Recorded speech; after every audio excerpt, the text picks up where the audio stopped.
Well हमारा जो chapter 2 है फिजिक्स का, यूनिट्स एंड मेज़रमेंट, तो उसमें हम लोग ऑलरेडी बेस क्वांटिटीज़ के बारे में पढ़ चुके हैं। 7 बेस क्वांटिटीज़ हैं और उनके रिस्पेक्टिव 7 एसआई यूनिट्स हैं।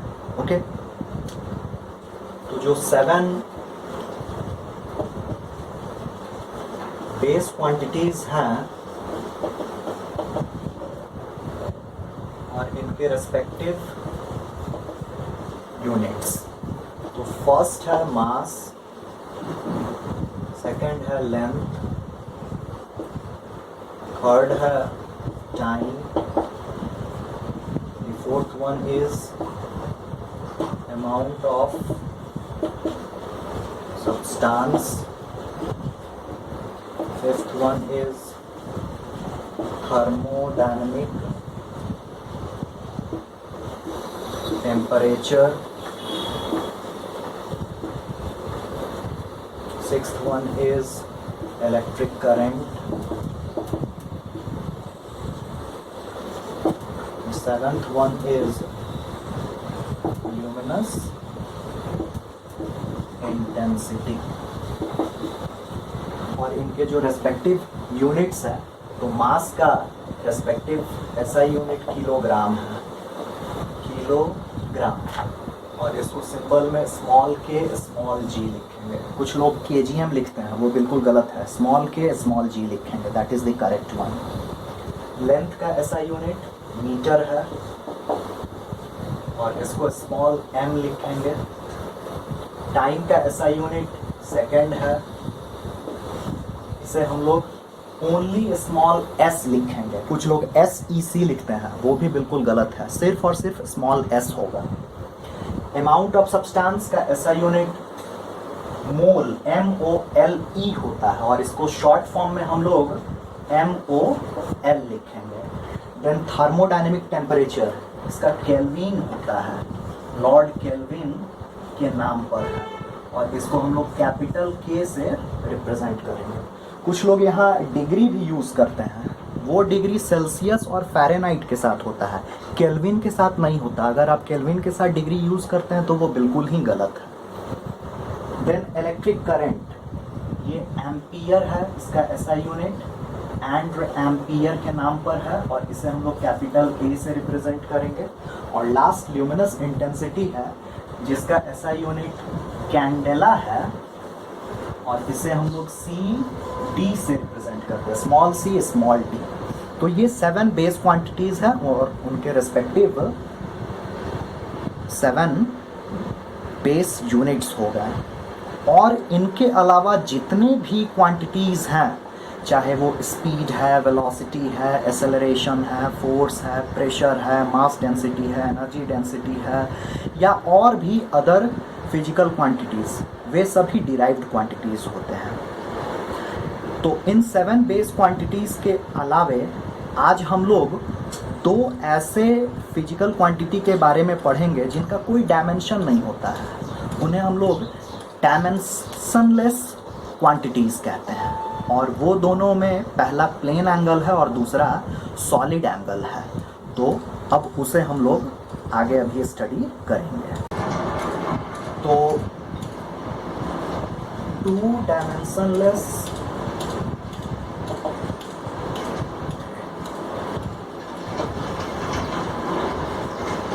quantities. The first one is plane angle and the second one is solid angle. Dimensionless quantities, आगे के इसी चैप्टर में डायमेंशनल एनालिसिस एक टॉपिक है, उसे हम लोग को पढ़ना है और उस डायमेंशनल एनालिसिस में हम पढ़ेंगे कि डायमेंशन क्या होता है।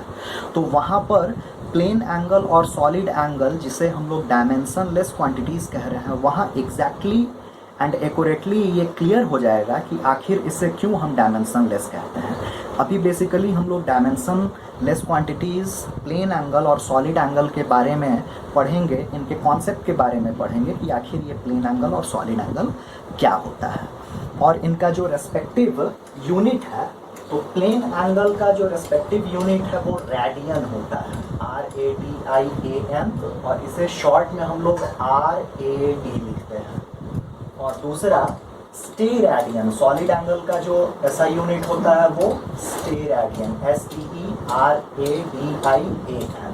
इसे हम लोग शॉर्ट में स्मॉल s और स्मॉल r लिखते हैं। तो ये प्लेन एंगल और सॉलिड एंगल, अगर मैं आपको सिंपली बताना चाहूँ तो प्लेन एंगल जो है वो d theta is equal to ds upon r rad हो जाएगा, और ये आपका प्लेन एंगल हो गया। और अगर सॉलिड एंगल की मैं बात करूँगा तो d omega is equal to dA upon r square steradian हो जाएगा। ओके, ये आपका हो गया प्लेन एंगल और ये आपका हो गया सॉलिड एंगल। लेकिन आज के अभी इस टॉपिक में बेसिकली हम लोग को समझना है प्लेन एंगल और सॉलिड एंगल का कॉन्सेप्ट, कि एक्चुअली में ये होता क्या है। तो अभी मैं आपको प्लेन एंगल और सॉलिड एंगल का कॉन्सेप्ट बता रहा हूँ। अब सबसे पहले हम लोग प्लेन एंगल को समझते हैं कि ये प्लेन एंगल एक्चुअली क्या होता है। तो सबसे पहले देखिए, प्लेन एंगल के लिए मैंने एक सर्कल बना लिया है। तो ये एक सर्कल है, इसका सेंटर हम लोग एक कंसीडर कर लेते हैं, इस सेंटर को हम O मान लेते हैं। और यहाँ हम क्या करेंगे कि इसका एक लेंथ ऑफ आर्क को कंसीडर करेंगे। यहाँ से यहाँ तक एक छोटा सा आर्क को कंसीडर करेंगे, और इस आर्क को हम नाम दे देंगे A B, और OA और OB को हम ज्वाइन कर देंगे। तो आप जरा गौर कीजिए कि यहाँ पर एक एंगल बन रहा है। अगर हम पूरा कंप्लीट एंगल की बात करते हैं तो वो 360 डिग्री होगा, लेकिन ये पूरा कंप्लीट एंगल नहीं है, ये एक उसका पार्ट है, छोटा सा पार्ट है। तो उस छोटे से पार्ट के लिए हम क्या करेंगे कि इसे हम लोग d थीटा से रिप्रेजेंट करेंगे। d का मतलब होता है small, okay, and theta represents angle, so small angle d theta हो गया। एंड OA और OB ये दोनों रेडियस ऑफ द सर्कल है, जिसे हम लोग स्मॉल r से रिप्रेजेंट कर सकते हैं। और ये छोटा सा जो आर्क AB है, ये जो आर्क AB है, तो इसका कुछ ना कुछ लेंथ होगा, वो भी एक छोटा सा लेंथ होगा। क्योंकि अगर इस पूरे सर्कल का लेंथ की हम बात करेंगे तो वो उसका पेरीमीटर सरकमफेरेंस हो जाएगा, जिसे हम लोग 2πr कंसीडर करेंगे। लेकिन यहाँ पूरे सर्कल के सरकमफेरेंस से मतलब नहीं है, हमें उसके छोटे से आर्क से मतलब है। तो उस आर्क का भी कुछ ना कुछ लेंथ होगा। तो कितना लेंथ होगा तो उसे हम लोग खुद से एज्यूम कर लेंगे। तो इसे हम लोग ds भी लिख सकते हैं या dl भी लिख सकते हैं। l that is length of arc and s generally हम लोग डिस्टेंस डिस्प्लेसमेंट या लेंथ के लिए यूज करते हैं। तो ds या dl दोनों में से कोई भी लिखा जा सकता है।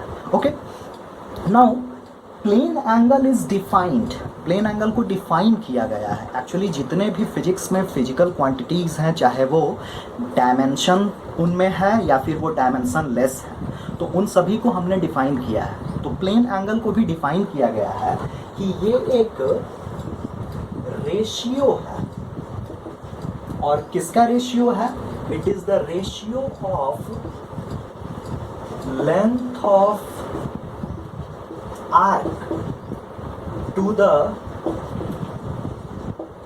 Radius of the circle. Okay, तो अब प्लेन एंगल को हम लोग d थीटा से रिप्रेजेंट करते हैं। तो d theta is equal to, यहाँ हम लोग लिखेंगे length of arc upon radius of circle.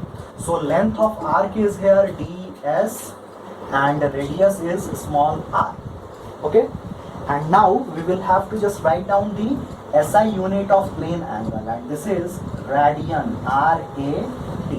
So finally हम यहाँ कह सकते हैं कि d theta is equal to d s upon r rad. This is the concept of plane angle.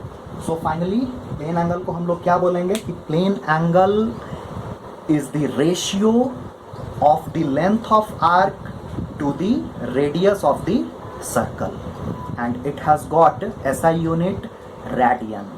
So mathematically if this angle is denoted by d theta, then we can represent d theta as length of arc upon radius, that is d theta is equal to ds upon r rad. Okay, तो आई think कि plane angle का concept आप लोग का clear हुआ होगा. अभी plane angle में एक छोटी सी और भी बात को हम लोग पढ़ेंगे, तो उसे मैं अभी इरेज करके आपको बताता हूँ. अभी हम लोग प्लेन एंगल के यूनिट पर को जानते हैं, वो रेडियन है. तो यहाँ पर हम लोग थोड़ा सा ये भी देखेंगे कि व्हाट इज़ रेडियन. रेडियन हम लोग किसे कहते हैं, that is what is one radian, how can we define one radian. तो आप गौर कीजिए कि we have d theta is equal to d s upon r rad. Okay, this is the plane angle. Now just here we want to define 1 radian. 1 radian. So if ds, that is the length of arc, and radius both are equal, then what we will get, d theta is equal to ds upon r, and since both are equal, so they will get cancelled, and what we will get 1 radian. Here both are equal, ds and r both are equal, so they will be cancelled. आप एक छोटा सा value मान लीजिए कि ये radius 2 metre है और ये लेंथ ऑफ आर्क 2 मीटर है. तो 2 मीटर अगर कैंसिल हो जाएगा तो बचेगा क्या, 1 बचेगा. तो उसी को हम लोग 1 रेडियन कहते हैं. तो if one is going to ask you that what is 1 radian, then simply define that if the length of arc is equal to the radius of the circle, then the angle subtended by the length of arc at the center of the circle is called 1 radian. Okay? अब इसमें एक और छोटा सा concept है, वो भी आप देख लीजिए, बहुत ज़रूरी है वो. जैसे मान लीजिए कि यहाँ d थीटा है, कोई छोटा सा एंगल है. अगर हम इसे पूरा का पूरा एंगल को कंसीडर कर लें तो ये कितना हो जाएगा, 360 डिग्री हो जाएगा.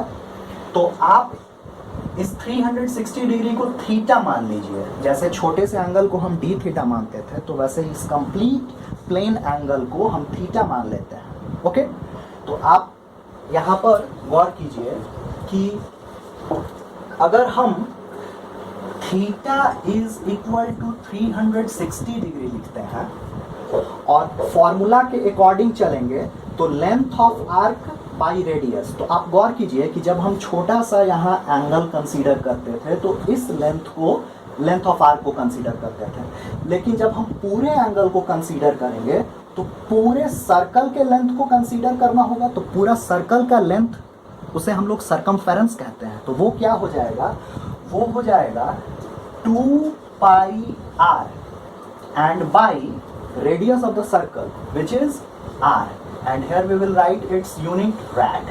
Okay, now r and r both will be cancelled, so finally what we will get 360 degree is equal to 2 pi rad. Okay, अब ये एक बहुत ही इम्पॉर्टेंट रिलेशन है, डिग्री और रेडियन के बीच का रिलेशन है, जो कि मैथमेटिक्स में भी पढ़ना है और फिजिक्स में भी आगे में क्वेश्चंस है इसी चैप्टर में. तो याद रखना होगा कि 360 degree is equal to 2 pi rad होता है. अब इसी में हम चाहें तो कितने भी डिग्री को, कितने भी रेडियन रेस्पेक्टिव रेडियन में हम कन्वर्ट कर सकते हैं, या फिर अगर हम चाहते हैं कि रेस्पेक्टिव रेडियन में कितना डिग्री होगा तो उसे हम कन्वर्ट कर सकते हैं, मतलब इसको इसमें या इसको इसमें हम कन्वर्ट कर सकते हैं। जैसे एक छोटा सा एग्जांपल देखिए, अगर हम चाहते हैं कि 180 डिग्री में कितना रेडियन होगा, तो just simply divide this side by 2 and this side by 2, so we will get 180 degree is equal to pi. Okay, अब हम लोग next dimensionless quantity solid angle के बारे में पढ़ेंगे। सॉलिड एंगल,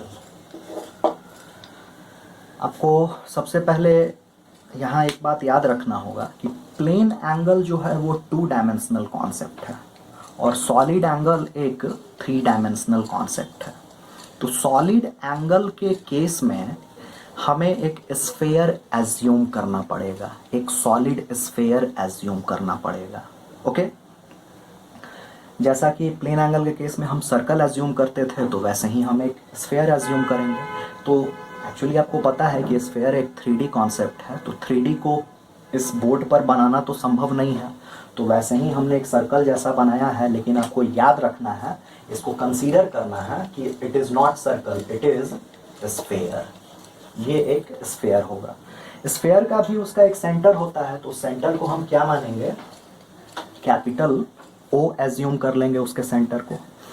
अब क्या करेंगे कि एक हम लोग इसमें कोनिकल पोर्शन कंसीडर करेंगे। वो कोनिकल पोर्शन किस तरह का होगा, तो आप लोग जोकर का कैप आपने देखा होगा। ओके, तो जोकर के कैप जैसा एक हम लोग उसका पोर्शन को कंसीडर करेंगे। मैं उसे बनाने का यहाँ कोशिश कर रहा हूँ, like this, like this, like this, and this is the area, small area of the sphere, और इस एरिया को हम रिप्रेजेंट करेंगे D capital A. A stands for area and D stands for small portion. So dA is the small area of the sphere and this is called intercepted area. इसे हम लोग intercepted area कहते हैं। Okay, और sphere का भी radius यहाँ R होगा, ये R होगा। ओके, अब आप गौर कीजिए कि इसके सेंटर पर यहां पर एक सॉलिड एंगल बन रहा है।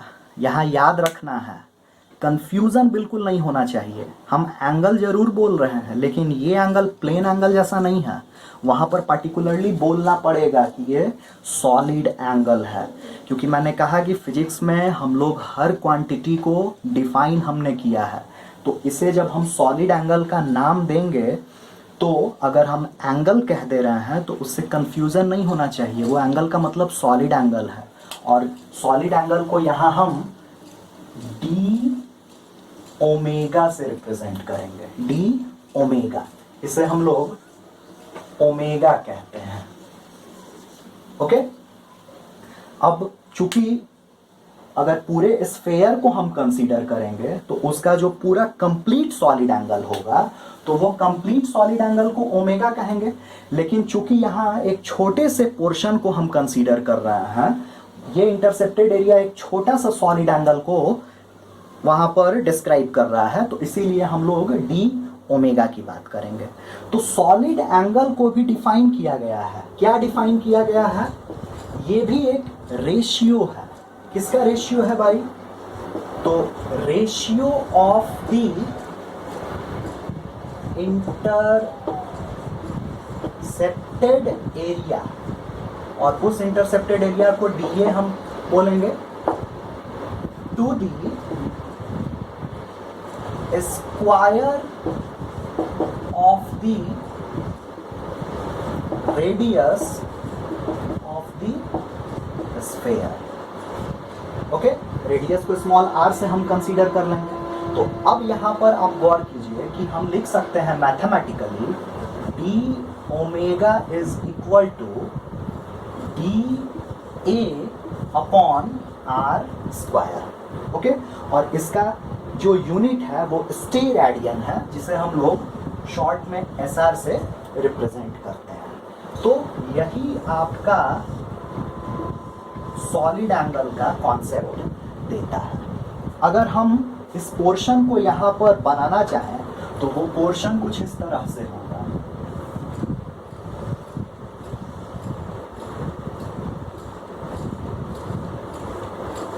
ओके, ये आर हो गया, ये हो जाएगा, और यहाँ पर जो मेरा सॉलिड एंगल बन रहा है वो डी ओमेगा हो जाएगा। ओके, क्लियर हुआ?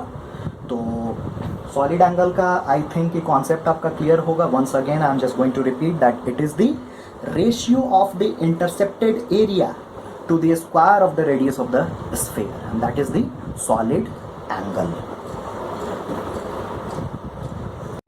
अब जैसा कि प्लेन एंगल में हमने 1 रेडियन को डिफाइन किया था, वैसा ही सॉलिड एंगल में हम 1 स्टेरेडियन को डिफाइन करेंगे कि 1 स्टेरेडियन क्या होता है। तो हमारे पास पहले से क्या है, we have solid angle d omega is equal to d A upon r square, that is the intercepted area upon square of the radius of the sphere. Now if the intercepted area is equal to the square of the radius, if both are equal, then just see here what we will get. Then d omega is equal to dA upon r square. See here, both are equal. Okay, both are equal, then they will be cancelled out, and if they will be cancelled out, then what we will get? 1 steradian. यहाँ पर एक और बात आपको गौर करना है कि हम इंटरसेप्टेड एरिया को आर स्क्वायर के बराबर बोल रहे हैं। ओके, तो जैसे ही इंटरसेप्टेड एरिया आर स्क्वायर के बराबर होगा तो वो दोनों क्या होगा, कैंसिल हो जाएगा। इस बात को याद रखना है। ये एरिया है तो एरिया एक 2 डायमेंशनल कॉन्सेप्ट है, इसीलिए रेडियस को भी हम स्क्वायर कर रहे हैं ताकि वहाँ पर हमें 2 डायमेंशनल कॉन्सेप्ट मिले।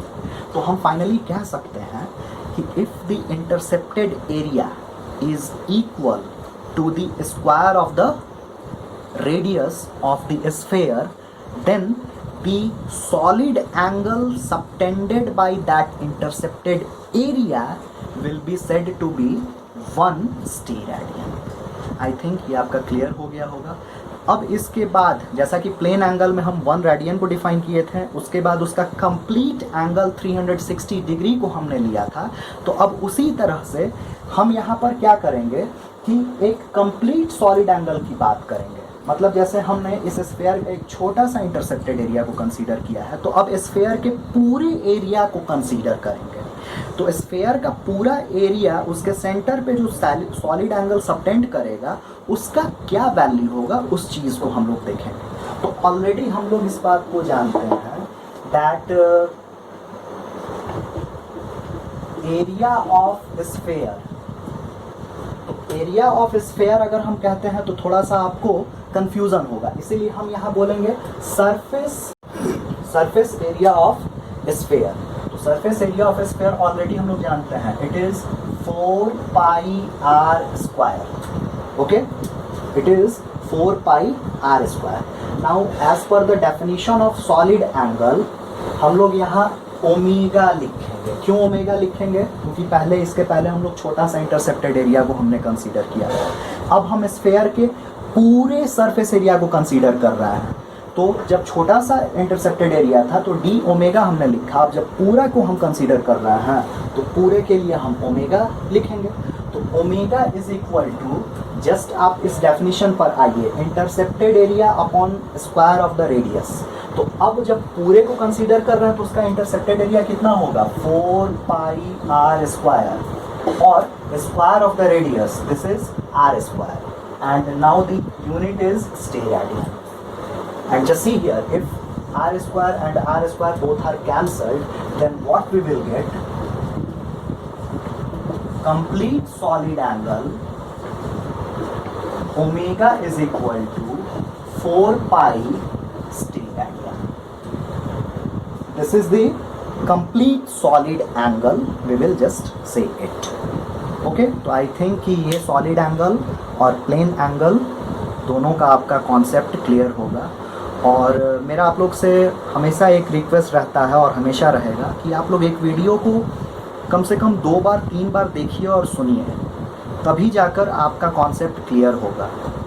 अदरवाइज़ अगर आप सोचिएगा कि एक बार हम देखें और सारा बात क्लियर हो जाए, तो ऐसा बहुत कम स्टूडेंट के साथ होता है। So I just request you to go through the video twice, thrice, and then you will be able to just get the complete concept.